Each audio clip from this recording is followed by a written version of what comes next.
Today in my garden, well, I'm 100% focused on seed starting. So if you're looking for tips and mistakes to avoid, and you want to see the process step by step as you get your seed started for things like tomatoes and peppers and corn, this is going to be the video for you. And because we're going to do this step by step together, like, hey, go get your stuff and do this with me. I am super excited to get my seeds started today, because we are at the beginning of the classic vegetable garden season for us down here in Florida.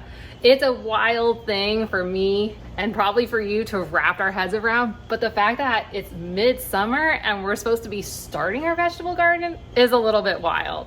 So just a friendly reminder, when I'm talking summer, I mean July, August, September. So we're right smack dab in the middle. And that means it's time to start our classic vegetables, which includes things like tomatoes and peppers and corn and beans and eggplants, all those warm weather crops. Those are what we should be starting first, which is a little bit different than if you live somewhere else in the country, right? Kind of classic vegetable season for places up north is they do cold weather crops, you know, things like beets and radishes and lettuces, and then they move into warm weather crops, and maybe they could do some hot weather crops. I don't even know if they can in places like New York and Illinois and Michigan. And then if they have time, they might swing back around and do some cold weather crops again, you know, some root crops right before they hit those, you know, snow, which we don't really get here. Well, apparently we did last year, but usually we don't get those. But for us in Florida, we're like topsy-turvy as always, or we have it better. Because the way we do it is we start in midsummer with warm weather crops, the tomatoes, the peppers, the eggplants, the beans, the corn. We go to the cold weather crops as we cool down. It's not cool right now. And then we head back to warm weather crops, which means we have the benefit of actually getting 2 times when we can do some of the crops that I feel like most people get super, super excited about, like tomatoes and peppers and stuff like that. So what we're gonna be doing today is we're gonna jump into starting those warm weather crops. And this is perfect, because one of the things that's gonna be a bit different here when we start our warm weather crop seeds is that because we're in the hot season, we're starting warm weather crops, but we're actually technically in a hot season in summer, which you'll agree that's very hot right now. The thing is these seeds will germinate way faster than what northerners tend to see. So like where they're starting tomatoes and it takes them, you know, a week, 2 weeks. Oftentimes at this time of year when I start tomatoes, it's like 3 days, maybe 5, could go 7, but typically not, because they're looking for temperatures above 75 degrees. And you may be like me, and our lows are 75, so it's the perfect temperature for getting these guys going very quickly. Which is why if we have any trouble with the seeds getting started, we're gonna be able to turn it back around pretty quickly later on, because the temperatures are gonna be above 75 degrees for a very, very, very, very long time. I love temperatures around 75 degrees, but them being the very minimum low for my area, not as much of a fan. So first up for tomatoes, we have, you guys hear me talk about it all the time, but this is 4th of July hybrid tomatoes, and you can get them from Burpee. This is one of those seed packets that you're gonna be able to find at the Walmarts, the Targets, the Lowe's, the Home Depots. But the challenging thing for us Floridians is because of the time of year that we're getting started, a lot of them aren't carrying seeds anymore. Sometimes you can find them when you're still looking in July and August, but man, oh man, it gets past July 4th and they start getting itchy for putting out Halloween stuff. So they may have or may not have given up on their seed racks. Now, throughout the year since I started gardening, a lot more of the stores have been getting wise to this, and they've been holding their seeds longer and longer. It used to be August 1st, there was no way you were finding any seeds in store. But now I'm hearing from people across the state that you can still find stuff like by Burpee or Fairy Morris, which are kind of the main seed packet brands that you find there, later and later in the year, but not all year. Now, if you're in a pinch, you can always, of course, order these online, which also didn't used to be the case years ago. They never used to carry their 4th of July hybrids, but this year when I checked, they definitely have them. So if you want to order some, you could totally get those ones too. The other one that I'm going to be starting is going to be by another company, Southern Exposure, and we're going to be doing Cherokee Purples. And I can feel this one's already empty, so I need this packet. This one is going to be the one that I'm going to be putting on the trellis. So we're going to need like 5 or 6 of these plants, because This one's gonna get bigger and I wanna make sure it has enough support. These are gonna be some nice size, meaty tomatoes, and I'm gonna be definitely using as slicer tomatoes on things like caprese, but also we can use them on things like burgers. So I'm gonna be adding that. Now, as I show you guys these techniques, even if you don't get these specific types of tomatoes, when we get into the seed starting portion, the tips are gonna be the same. Typically, outside of things like Everglazed tomatoes are gonna follow the same general rules. Everglazed tomatoes are just gonna be slightly different because technically they're a different species. I know, wild. And they're more of like a warm to hot weather crop, less of a warm crop. But you could still get them started at this time of year because guess what? The one thing that makes this trickier to do when we do this for winter time is actually the thing that's happening right now, which is it's over 75 degrees, over 80 degrees, and those Everglazed tomatoes, which will kind of hang out when it's cooler out, are gonna be super happy at this time of year. So same ideas, same techniques, you can follow along with that. For peppers, I'm a big pepper girly, and I have some banana peppers out there, but today we're gonna be doing, where are they? 2 different types of peppers, both Carolina Wonder and Charleston Belle.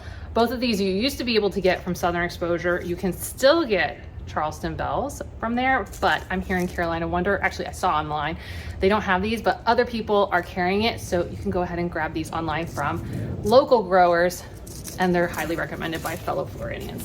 So we'll be definitely doing peppers, and the tips that I'm going to give you for peppers, whether you grow these or some other type, they'll work. Let's see what else. Oh, Ben said he wanted some eggplant, so we're going to do an eggplant. Not a lot of eggplants, we're gonna do single eggplant. And I'm gonna be doing the ping tongue variety. And then we're gonna throw in some other fun things, like we're gonna get some Seminole pumpkins started. We're also gonna do, I think I'm gonna just throw in some of these corns, black beans. We're gonna try these black beans. I just wanna try them this year. I tried them earlier this year. My timing was, I think, a little bit too in the cool season. So I'm gonna start them in this hot to warm season, and just so I can observe them a little bit more. I don't know that I have a particular place to put them, but we're gonna try them. And then we're gonna try 2 different types of corn, Barry Morris's Peaches and Cream and Southern Exposure's Bodacious. Both of these are sweet corns, and I'm excited to try these, and I'll explain to you more why as we get everything started. Okay, so here we are at our seed starting bench, and honestly, we're gonna just take all these seed packets and we're gonna set them aside right now, because the first thing we need to do when it comes to seed starting is we actually have to prep our soil. And when it comes to seed starting mixes, I'm all about going easy and just getting a seed starting mix. This is a brand that my store carries, so that's why I go with it. Are there other brands that work? Sure. How well they work? I don't know, because this is the one that I typically use. So if you want an easy start, I just use a Miracle seed starting mix in general. But I may go ahead and use a little bit of other soil. I have this. This is just leftover soil from plants that got started and didn't, well, it's not that they, well, some didn't start well, but some of them it's like they started and I just had too many. And so I just had extra stuff. So I pulled the plant, I threw the soil back in, and boom. So I can use this as some filler soil. I wanna be careful with that though, because when it comes to your seed starting, you do wanna have like the super powered, jam-packed nutrition going on. So in place of that, I may end up mixing up some of my potting mix, and all I'm gonna be using is this. It's just the same Miracle Grow potting mix. And I tend to use those when I use my bigger trays, which I'll show you in a little bit. But first up, we're just gonna focus on mixing up this seed starting mix. So when it comes to mixing up my seed starting mix, I just have kind of these buckets. I grabbed these from Target in their little like $5 section. I think they were supposed to be composting bins. We do actually use them as composting catchers. Composting catchers. We don't compost in them. We like put the food in the fridge in them. I have some aqua ones, and then they're used to take out to the bigger composting bins. So that's how I got them. They were a thing that was in that like $5 section last summer. This summer I found baskets that were really good for harvesting. So I always keep an eye open for those kind of things. So I have that. I have a 2-gallon watering can that's already filled with water from inside. So it's just typical drinking water, nothing special. And the only other thing I need is a shovel, and that's just for mixing up the seed starting mix. And my geese are keeping an eye on my hydration because it's hot and humid outside, and I need to make sure, even though I'm in the shade, I need to still stay hydrated because I'm already starting to sweat. Okay, in addition to all these things, I'm also going to use one of my watering trays.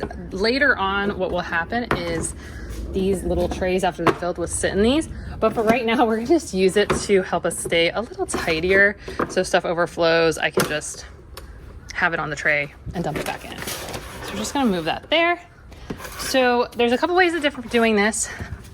You could measure out and kind of think through how much soil you want to use, or you could be like me and you're just going to like take all this and we're going to dump all of it in, and it just is what it is. And we're going to mix it all up knowing that we're probably going to use most of it. Now, one of the things I did ahead of time when we did our planning session for summer is I did do counts on how many how many seeds I'm going to be starting. So I know I need 1 full tray of Cherokee purples.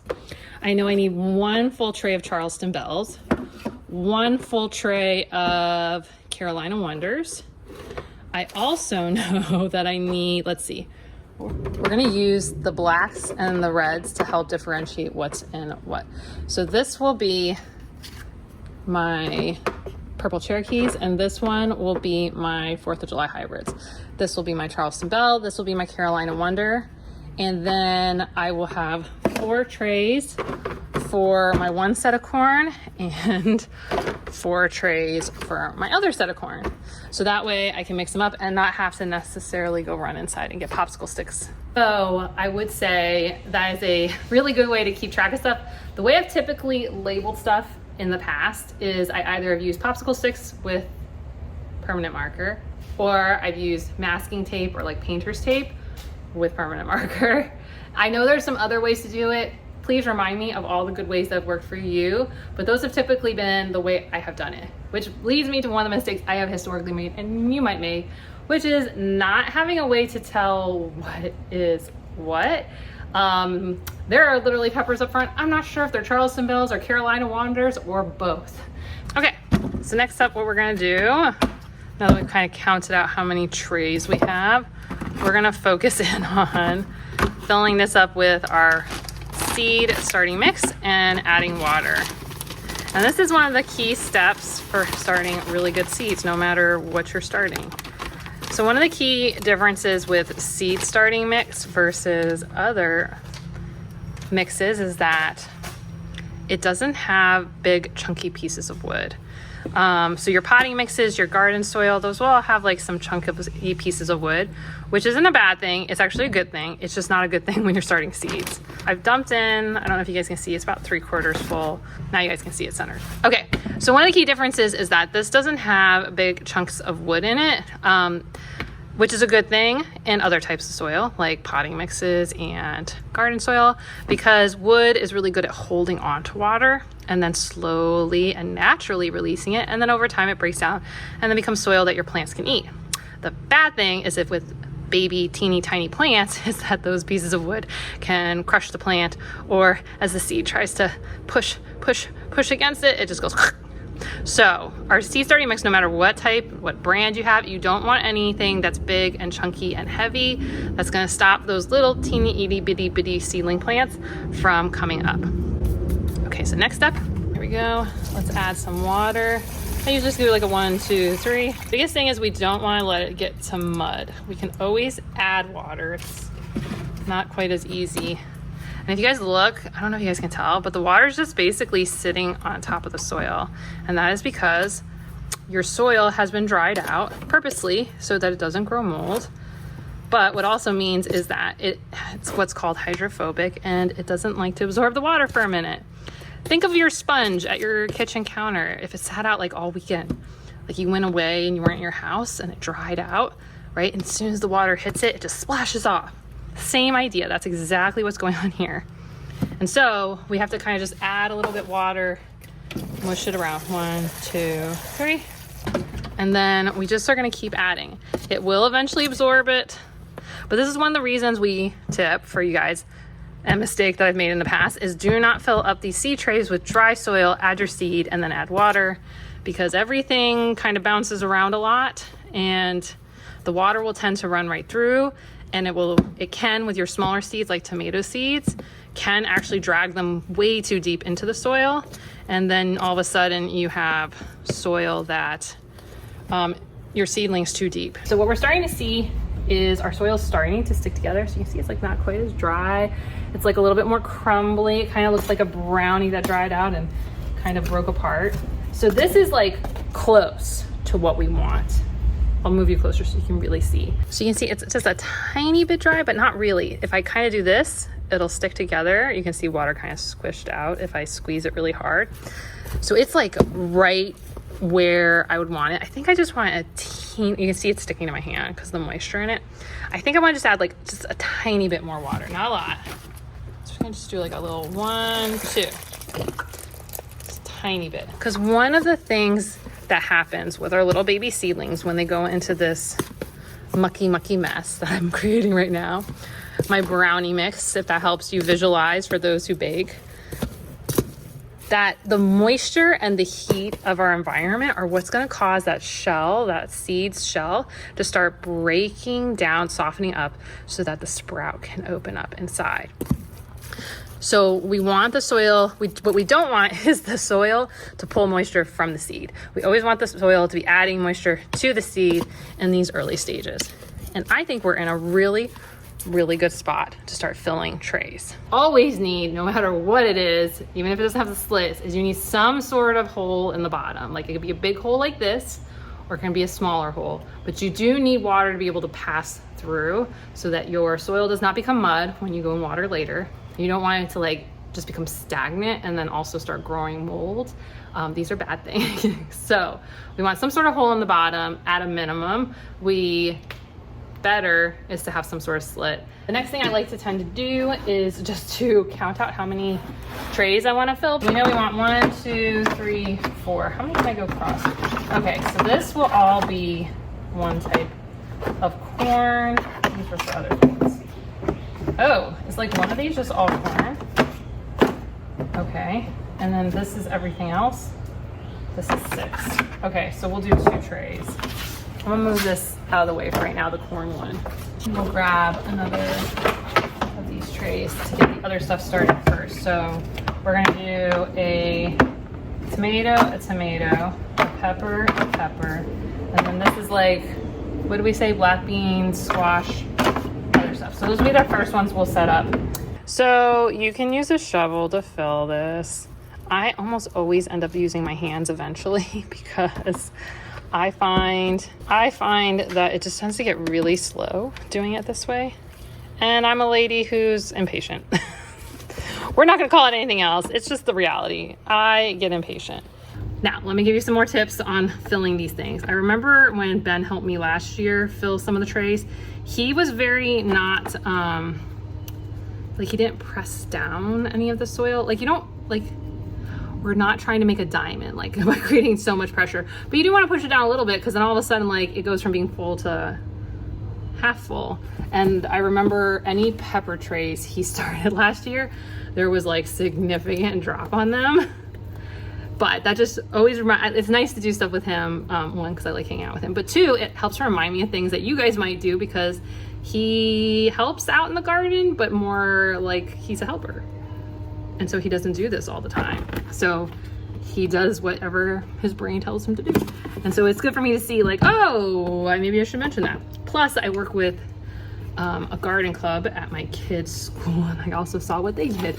And they were more into the, I'm making diamonds, let me smash it as much as I can. And I was like, whoa there, I can't even get seeds in. So you wanna just like gently like tap it down so just like it compacts, but like not so much that your baby little teeny tiny sprout is, because the sprouts, if you haven't started seeds before, which is totally cool, they're only going to be like this tiny. And I'm gonna tell you, tomato and pepper sprouts, they are very tiny, like thin. They're very thin in the beginning versus things like corn, squashes, beans. Those are much more like thick. They can push, you can see them kind of push stuff out of the way. And I guess if you don't have confidence right now, the technique I'm showing you is the same technique I used with kindergartner through 5th graders. And in general, they were able to start most of their seeds the first try. So, you know, just know you can do it. But also know that some of them, you know, kind of put stuff too deep or too shallow. And then you know what we did? we just restarted. That's all we did. We just restarted. If their seedlings didn't take off, we just restarted. All right, our first tray of 6. Boom, that's done. So I'm gonna move this aside. I'm gonna grab the tray for corn. We still have quite a bit, and I think with that, I think I should be okay with soil. You know you're getting sweaty when you can feel the sweat going down your back. Hooray! We are making really good progress. How are you doing with your progress? I'm super curious for you guys. What varieties are you starting right now? How much of everything are you starting? Like, is it onesie, twosies? I know there's some people, they're very much variety is the spice of life. How many plants are you guys starting right now? Like, are you starting 100 tomatoes? Are you starting 2 tomatoes? All right, seed trays are full. Let's start to add seeds. I'm gonna go rinse my hands off. I'll explain why in a second. So the reason I went to go rinse off my hands, dry them off, is because now we're gonna be handling the seed packets. While getting the seeds that are gonna go in the soil, wet and soil on them, not a big deal. Really the reason is about the seeds that I don't end up using, that are gonna go back into the packet, or just because I'm handling the packet. We wanna minimize how much moisture and soil these are exposed to, because we wanna be able to use the seeds later. The less moisture you have, the less they're gonna rot, the less they're gonna sprout in packet and stuff like that. So I just want dry hands. Long story short, dry hands. Dry hands with no soil on them. Yeah. So let's start first with tomatoes. And the reason I start first with tomatoes is because, one, you're probably growing tomatoes. Who doesn't love growing tomatoes? So let's do these guys. So regardless of variety, the technique's gonna be the same. The seeds are gonna, in general, be similar in size. Sometimes you'll find tomato seeds are a little bit bigger, sometimes they're a little bit smaller, like your grape tomatoes, cherry tomatoes, smaller seeds. Your beefsteak tomato seeds tend to be bigger. So first things first, hands are dry so that I don't expose my seeds to any moisture. This is a pre-opened packet, so this has been around for a minute. It's got a packed to sell by over last year, but that's fine. That will be okay. So trays filled. This is a 1/4 inch depth. So basically 1/4 inch. What I do for 1/4 inch is I just take my nail and I just kind of pull back the soil just gently. I call them making like little dimples. We're not making a hole. We're not going in super deep. We're just making these tiny little dimples for our tomatoes to sit in. We're gonna then take our seed packet. We're gonna have the seeds go into our dry hand, and then we're gonna do 2 to 3 seeds per tray. So I tend to count them out just to verify I don't have too much in my hand, because then what I'll do is I'll scoop up any extra. So I got 1, 2, 3, 4, 5, 6, 7, 8, 9, 10, 11, 12, 13, 14, 15. Okay, so we'll take some of this back in. You see, these tomato seeds are tiny. If you would have seen me fill this tray, and if I would have recorded, you would have seen how much bigger those seeds are, which I can show you in just a second. But just know, I just did the same exact technique for those ones. 1, 2, come on, get out from under my nail. And then 1, 2. And then all I'm gonna do is I'm gonna gently take that soil and I'm just gonna roll it back over. And what I always tell my kids at the school garden is I say, night night. That's what I taught my kids too when I taught them how to garden. They say night night. And so that is all you have to do to fill the tray for a tomato seed. And what I'd like to do is I'm gonna take, this is my filled trays on the left, empty ones on the right. That way I don't accidentally miss filling a tray. Which I 100% did last year. I double filled one tray and I didn't fill another. And I kept looking at this one tray being like, what did I do wrong? What did I do wrong? And the only reason I figured this out is because I made videos and I then saw myself move a tray, then move it back, move it. I was like, no. Okay, let me show you the difference in size of seeds since I didn't record the purple Cherokees. And you can kind of see that some of your seeds, if they're smaller varieties, will have smaller seeds, and you can see an actual example of this. Okay, so I was showing you how tiny. Let's just get like a seed out. So there's that one. And then let's see a purple Cherokee. And there you can see kind of the difference. And you saw a bunch of these ones were smaller. That's actually a pretty big one. I'm gonna scoop these back up now. Not the hybrid one. Our next seed packet we're gonna do is we got Carolina Wonder and Charleston Bells. All right, up first we got our Charleston Bell, and this is very similar, 1/4 inch. It's not very surprising. 3 of these crops actually come out of the same family of plants, which is the nightshade family. 1, 2. So let's just go ahead. Oh, whoopsies, I didn't do my step. Thank you for reminding me. Some of you guys are calling out you didn't make your dimples. So we're just gonna make little dimples again. This is also a time like you might end up feeling something chunky or hard in your soil. This is a good time to move it out of the way so that your plant, your little baby, can come and have a really good start. You can see how much bigger these seeds are than our tomato seeds. Totally normal. I find that peppers want it way warmer than a tomato to get started. So in the cooler season when we start these, I find my peppers take a little bit longer. What I also found last time is that they, I'm gonna save these just in case I need to reseed like a cell. That does happen. Like you'll do really good with one and then like, oh, who knows, a bird, a rabbit, something happens and you just have to start a cell. You don't have to start like a whole tray, but you're like, ugh, I just need to start this one over. But I think for me, up potting and transplanting, it's gonna be a bigger deal. So this is my Charleston Bell. And then this one we're gonna do as our Carolina Wander. Same idea, make our little dimple. We can just verify this right here, 1/4 inch depth. You'll find a lot of the plants, like the nightshades. Oh, I was starting to tell you nightshades. So peppers, tomatoes, and eggplants all come from the nightshade family. So there's a lot of similarities in how you grow them. So pollinators, depth of seeds, seed shapes, kind of has some similarities. 1, 2, 3, 4, 5, 6, 7, 8, 9, 10, 11, 12. Oh, I still got a good amount left. Cool. All right, so we're just gonna do 2 seeds per cell. And this is how I have gone multiple seasons with using the same packet.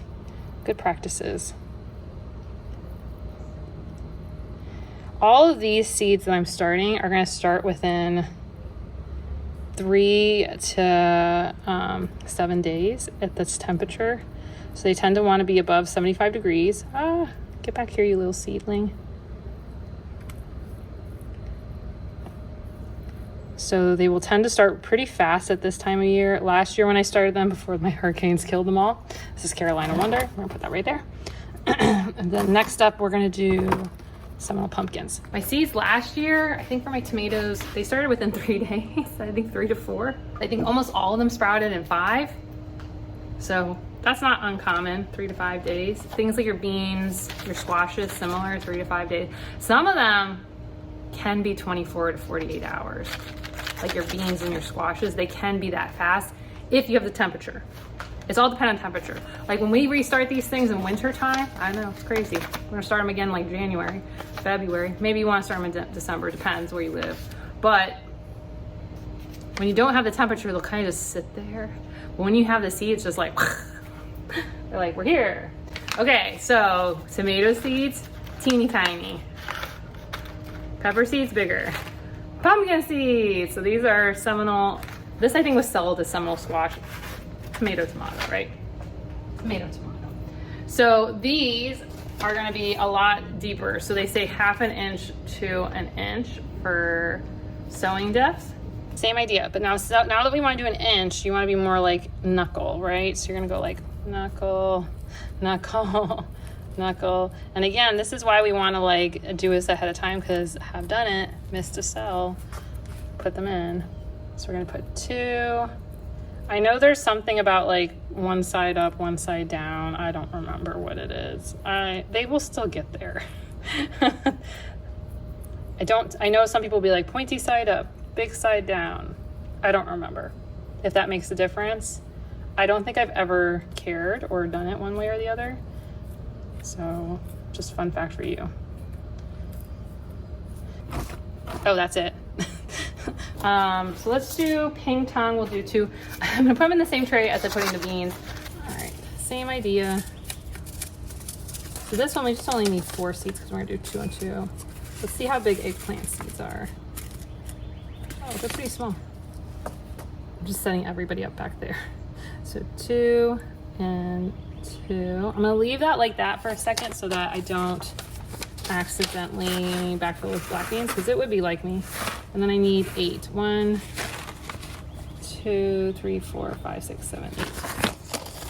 I have started these before. I think I just did them at the wrong season, so I really want to try them again. I'm looking for, we eat a lot of black beans. It's our jam. These started really well, so I'm not really worried about these. And if I have to start them directly in ground, that's not a big deal either. I don't think I actually had a plan for where these would go, so that's a watch out. And that's done. Boom. So now we're going to set this tray up here for right now. While we work on this tray, and it's all about the corn. So we're going to do peaches and cream on that side, and we'll do bodacious on that side. And while we do that, let's talk a little bit about germination timing to sprout. So most of these are saying 7 to 10 for corn, 7 to 10 for tomatoes, 7 to 14 for purple Cherokee tomatoes. King Tongue says 6 to 10, which is interesting because I would think these would all be pretty similar. The peppers say 7 to 10. So it'll be interesting to see because some of these companies support the South, some companies support the entire United States. So with like the northern places, when we use companies like Ferry Morris and anything that's not like southern exposure, they tend to have dates that are based off that, which means they're coming from cold temperatures into warm temperatures versus us, which are coming from hot temperatures. And hot is 80s, 90s, 100 degrees. So our stuff tends to germinate fast.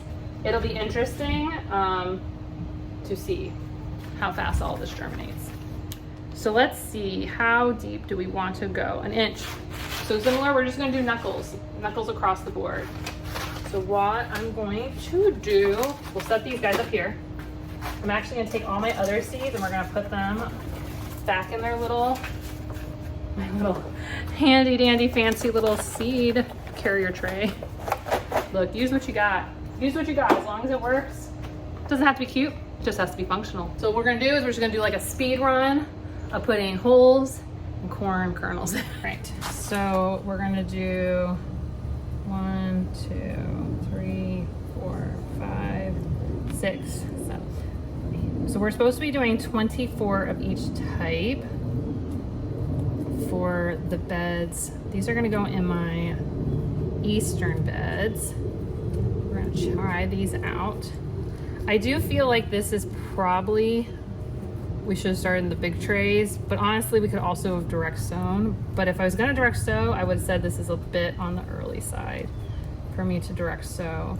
I think ideal ideal timing for my area is more October, if I remember right, when I was reading online. Oh, this feels like there's a big piece of wood.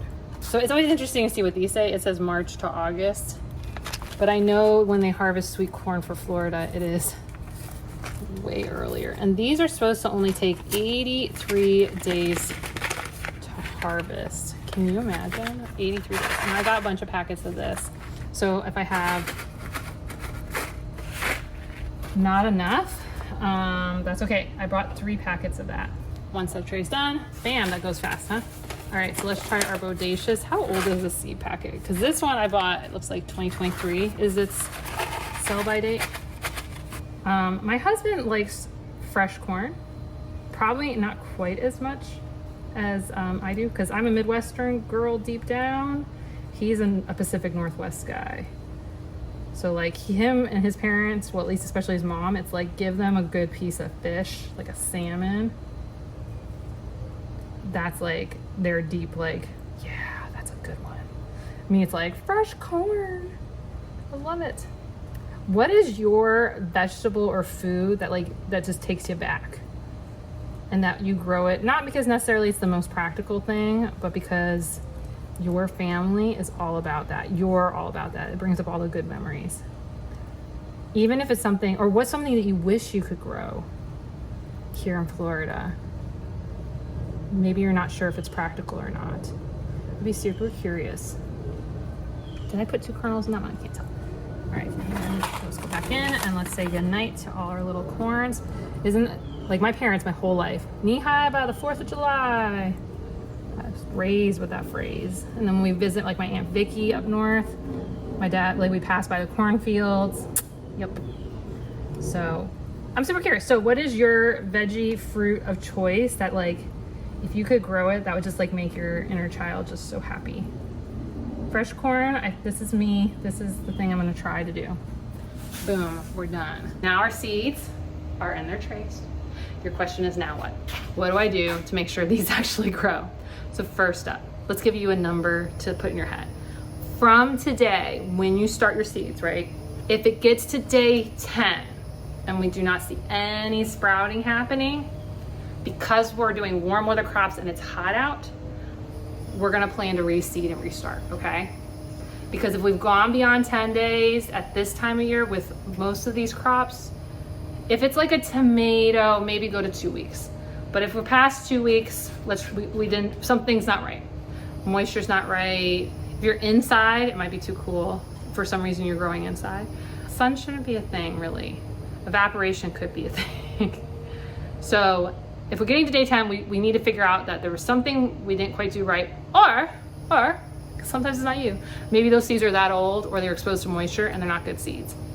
And I would definitely lean into that if you see certain crops are sprouting, but like you have like one type isn't doing well. That could be a very good indicator that like that packet was just something was wrong with it and it's not anything to do with your process. So keep that in mind. So that's number one. If we get to day 10, day 14, we're gonna reseed, we're gonna rethink our process, we're gonna troubleshoot. Yes. Okay, next thing, what are we doing with these? This first week, when they're not doing anything, I'm leaving them inside of this area because there's no reason I need to put them in my monsoon rain at this stage until they've really sprouted. So what I will be doing is they get to just hang out in here with me. We're gonna just take my seed starting mix, I'm gonna stick it down here, and I'm just gonna leave my trays right here, right here, right here, right here. And if you are not gonna have it where nature can water it, we're gonna add a little water to our little seed starting trays. This part right on here, to help ensure they maintain moisture. We're not gonna add a lot, so I'm just adding a tiny bit. Come closer, see what I'm doing. So you can see there's just like a light little puddle. It's just gonna maintain the moisture so that the soil stays nice and wet. And it will just help those seeds, because I think if you feel, especially things like corn seeds, you will start to realize how dried out those things are, which is good. That's how they store them, that's how they maintain them for years. But the bad thing would be, I'm gonna rotate this tray because it seems like there's a slight, I have a grade to here. So I'm gonna change this tray so that the water flows out this way. I don't know if you guys can see, but the water's kind of moving that way. And I'm actually gonna move the seeds on this tray to the downward side. Something to watch out for if you do have pitches, not only to your patios, but also in your land. It's not unusual for Florida to have pitches in your grassy areas for good drainage. At that point, once they've started, I won't leave them in this location because it's way too dim.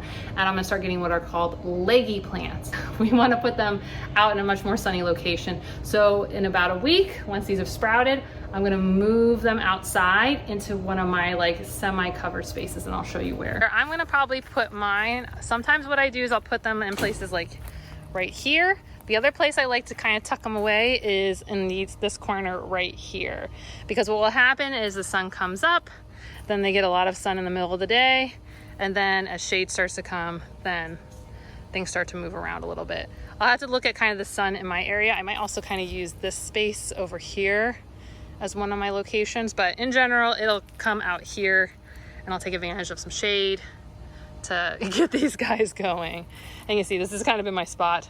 Hence the reason I've got flowers sprouting right there. Okay, so you're probably wondering, how often do you water? How much sun? What else do you need to do? I want to maintain that brownie mix soil. I do not want it to be mud. If it's looking like mud, I remove water. If it looks at all dry, add water. Now, if it's outside at this time of year, more likely than not, you need to remove water because we get dumping rain a lot. The watch out is when the plant's very teeny tiny. It's easy for the soil to get dried out very fast, especially if it's in black trays at this time of year, because the sun's super intense. So what I would be doing if it was me, and what I used to do, is check in the morning before work, and I check it at the end of the day before I go inside. Well, usually because I have dogs, like take the dogs out in the morning, check it, and in the evening I check them too. So you'll catch any problems early on if you just do that. So that's the water side. The sun side, same thing. I can tell you a number for hours that I tend to shoot for, but at the end of the day, always I just look at the plants. I've learned and taught myself to look at the plants. So if the plant is growing up and down, hooray. Now I'm talking when they're seedlings. I'm not talking a big plant that maybe wind knocked over. I'm talking about, is it up and down? If it's up and down, good. If it's leaning in a direction, needs more sun. What happened is if I see it leaning, I move it into a slightly sunnier location, and then I rotate the tray away from the lean. So like if it's leaning this way and I move into a sunnier spot that's going to get more sun from this direction, then I make sure that it's leaning away from that so that it will start to correct itself back towards the sun. Does that make sense? That's basically how I do it. At this time of year, no 8-hour sun, no 6 hours of sun. It's going to be somewhere in the 2 to 4 hour range, depending on what part of the day you're getting. Early sun, like, in the morning, like let's say you're getting morning sun, which is gentler because of transpirations that's been happening. Basically, there's more particles in the air in the morning. That sun's not as intense. If it's 2 hours in the middle of the day, that's super intense. If it's 2 hours at the end of the day, it's less intense in the middle of the day and more intense than the sunnier part of the day. So that's why I can't give you exact hours, because it depends which hours you're getting. 4 hours in the middle of the day is way too much, but 4 hours at the beginning of the day, it's probably fine. Does that make sense? Okay. But the big thing is to start learning to look at your plant. Training your eye to look at your plant and not just follow formula is how you're going to take your garden to the next level. What else do you need to know? When should you transplant it? Great question. I'm going to make a totally separate video helping you guys with the things of like the thinning and upplanting and stuff like that. And that'll come out and we'll get there. But the big thing is if you're seeing roots come out of the bottom of the tray, it needs to go in a bigger tray. If the plant is drying out, like let's say you're adding water, but it seems like it's sucking through, it probably has too many roots, you probably need to move it into a larger container. And then there's some that's just about learning and knowing. There's certain plants that like to put roots straight down faster, things like beans, squashes, corns, things that you can tend to put straight into the ground. Roselles, okras, though those aren't at this time of year. They tend to put out bigger root systems much faster, so bigger trays tend to be needed faster earlier on. What else can I answer? If I'm not answering a question that's in your head, please put it in the comments. I will do my best to answer all the questions. Also, you guys, give me some of your best tips, your products that you like, the seeds that you're going to start, and what's your crop that gives you all the good feelings. And if you just need 7 mistakes that you need to avoid and a quick crash course in that, go ahead and check out this video right here. And okay, I'll see you soon. Bye.